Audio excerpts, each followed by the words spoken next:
Hello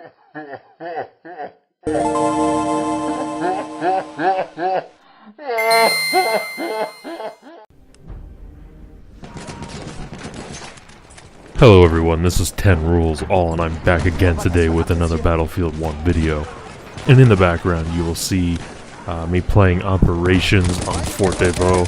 You can watch me run around and wreck people with my Huat automatic low-weight LMG. This footage was indeed recorded after installation of the May update. I really am enjoying using the LMGs in this game, by the way. It's a nice change for me, since I rarely run support when I do play Battlefield. But anyway, down to business. Today I am here to bring you the details on the May update for Battlefield 1. This update was only just released last week, and it addresses some issues that could definitely use the attention. First, Operations Mode has received a much needed update. After the update, once a match of operations has ended, the operation will restart. Only this time you will be on the opposite team. This is different because in the past, once your operation ended, you were sent back to the main menu. So I feel like this is a nice change, as it helps you stay in the action.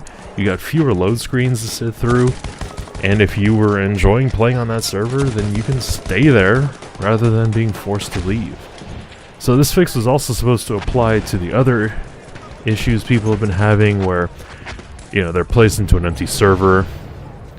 I personally haven't experienced that problem since installing the update, so for me it is a case of so far so good.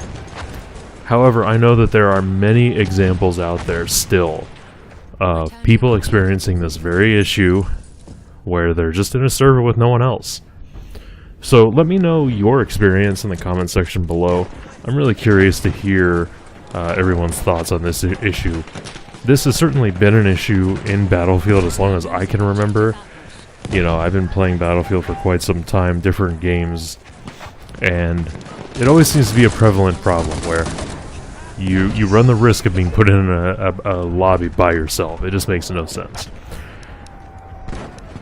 So speaking of operations, you also have now been given the option of choosing to be placed in a random operations server.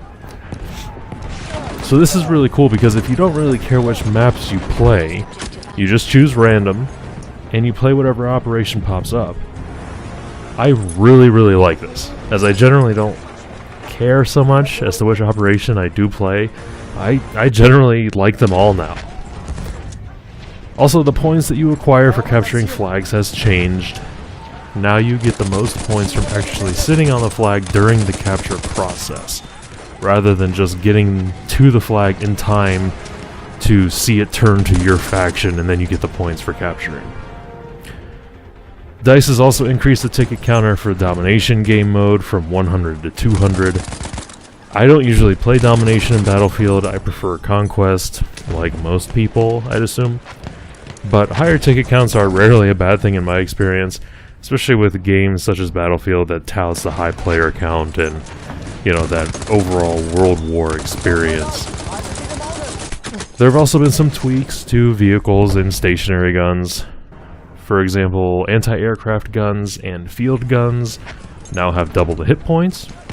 They can also be repaired with the repair tool, giving people yet another reason to equip that item.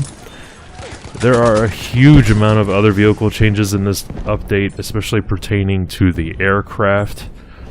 And unfortunately, I don't have time to mention every single change, and for that reason, I did want to mention that I placed a link to the full notes in the description of this video if you want to check them out yourself. Another big part of this update applies to the Bayonet charge. This has been the bane of my Battlefield existence since day one, however not as much as the grenade spam. And I love the changes that have been made here. You can no longer strafe while charging, and can only rotate your character by a maximum of 50 degrees during the charge. DICE has also removed the damage reduction during a charge, meaning that when people are performing the bayonet charge, they will take damage at the same rate as everyone else. Your footsteps will also now be louder, and your character will also make some kind of yell that will be more audible for everybody around them. So all in all, these are a bunch of good steps, I think, in the right direction, as the Bayonet charge has really given me fits in the past. It just kind of seemed broken to me. There are also some netcode improvements of note. DICE has implemented thresholds for server-side hit detection, which are 160 milliseconds for the United States and Europe, and 200 milliseconds for everywhere else. In theory, this should help with hit detection, of course, but just like the operations servers mentioned before, the results of this change have yet to really been seen, at least for myself.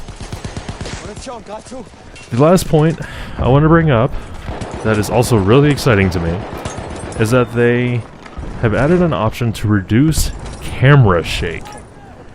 So, for those of you that don't know, camera shake is when your screen literally shakes, is a result of things like explosions and artillery strikes, of which there are many in Battlefield 1.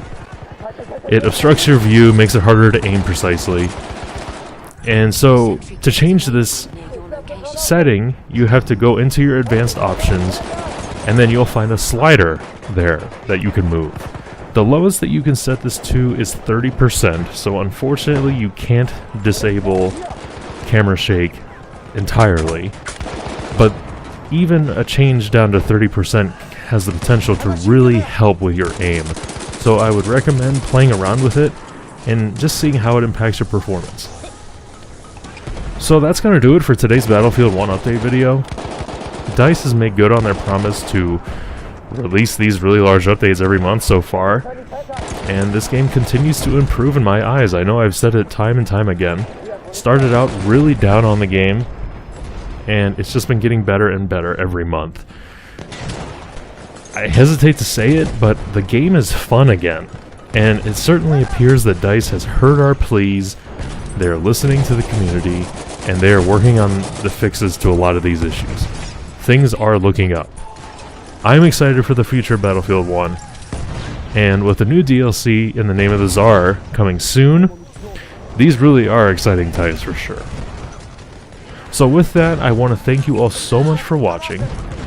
If you enjoy my content, leave me a thumbs up, leave me a comment, tell me what you think. If there's something you didn't like, let me know that as well. I value any and all criticism, and I love the interaction with my viewers. So thank you once again for watching, and I'll see you next time for more Battlefield.